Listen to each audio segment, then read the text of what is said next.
Hello, welcome to today's special World Cup edition of Inside to Bolo at Tunisia.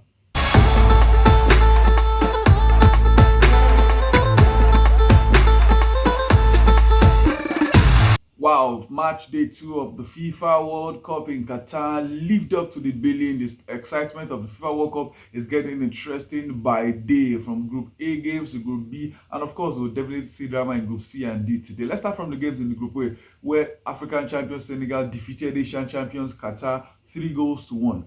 That was a game to look out for, as Qatar maybe gave the kind of display I expected them to give so far, but Senegal showed that they were a better side. But overall, I think first off, you need to fault Qatar for their finishing. You need to fault them for not making quick decisions late on when they get to the opposition half. But again, Senegal did what they needed to do, defend well, get the goal, because I think you have to even give credit to Mendy as well. He made about 2-3 quality saves that could have cost them. Qatar could have scored more than that one, but Senegal got the goals. 3-1 now. They are in good advantage of qualifying, even though I still think they have a very tough game in their final match. But kudos to Senegal for picking Africa's first victory. Remember, Ghana scored Africa's first goal at the World Cup after 4 played without. Yeah, Senegal picked up the first win. Maybe others can follow suit and win their games. The other game in the group saw Netherlands take on Ecuador that ended 1-1.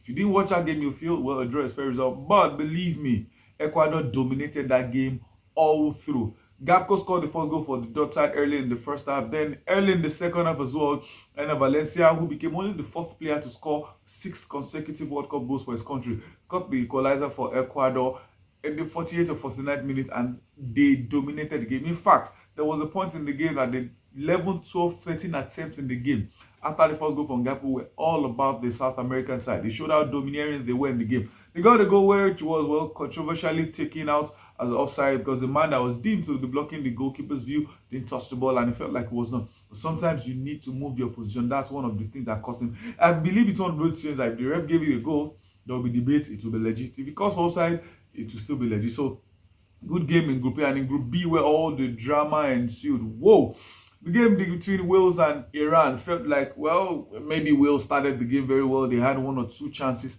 After that, it was all about Iran. They dominated well, they played well, hit the woodwork twice in the first half. They kept on pushing hard. They kept on fighting for the goal.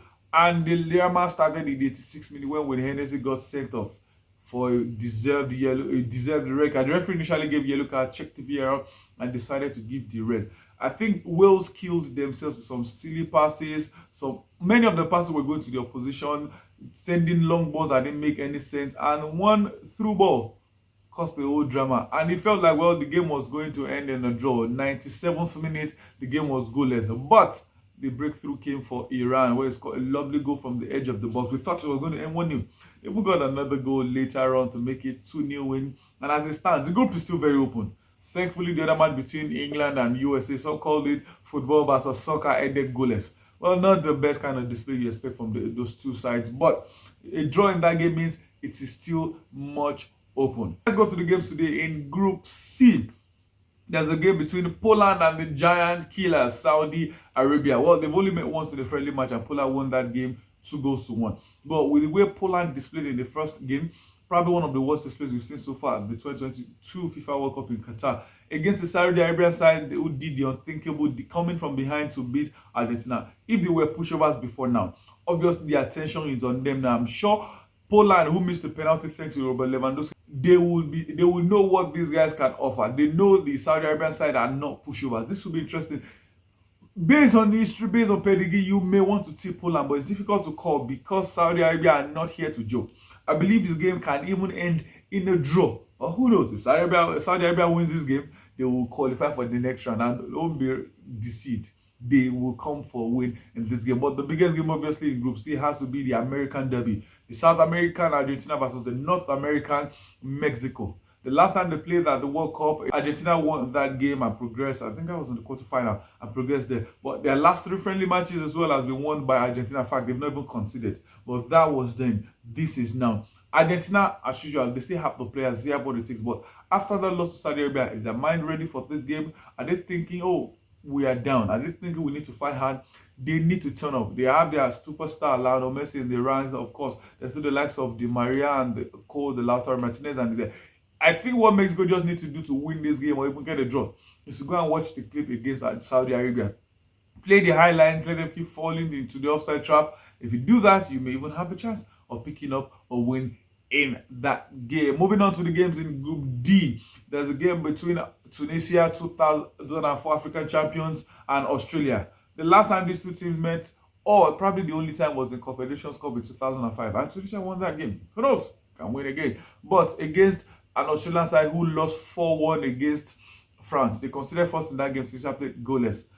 It's more like two teams who you don't expect to really dominate. They are not even my favorite teams to progress in this group. So this game could end in another draw. But remember, Australia scored first against France, even though they ended up conceding 4 goals. So I think this game could be another draw. But the biggest game in the group has to be France against Denmark.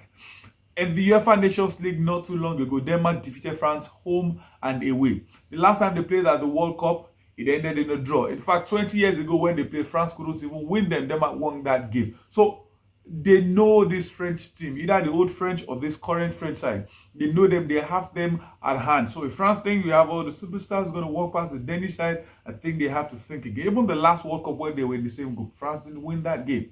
So Denmark have what it takes to beat this French side, but they played a draw in their first leg. They know they need a point. They know they must win games. Against the French side who knows a win could take them through to the next round. They need to bring the jinx of the defending champions not progressing to the next round. So this will be tough. This will be interesting. It's difficult to call, but let me run through. So over time, I'll give my call for the Group C games between Argentina and Mexico. Whoa. I think it can end in another draw, maybe a narrow win for the South Americans. The game between Poland and Saudi Arabia, I give that another draw. In Group D matches, I believe, who had to come? I think Australia would edge Tunisia, maybe narrowly, and France, Denmark could be, this is the most difficult to call. Maybe another draw for these two sides, or I don't know if it is. I think my head is saying France, my heart is saying Denmark. Hard to call. Okay, let me just stick my neck out for the French national side. But if Denmark win this game, I'm not sure it will be a surprise for anyone. So that's our show. Thank you very much, guys, for tuning in to today's special World Cup edition of Insights Ibolo. Please like, share, and subscribe because I beg, I beg. Till we come again tomorrow. Have a beautiful day. Goodbye.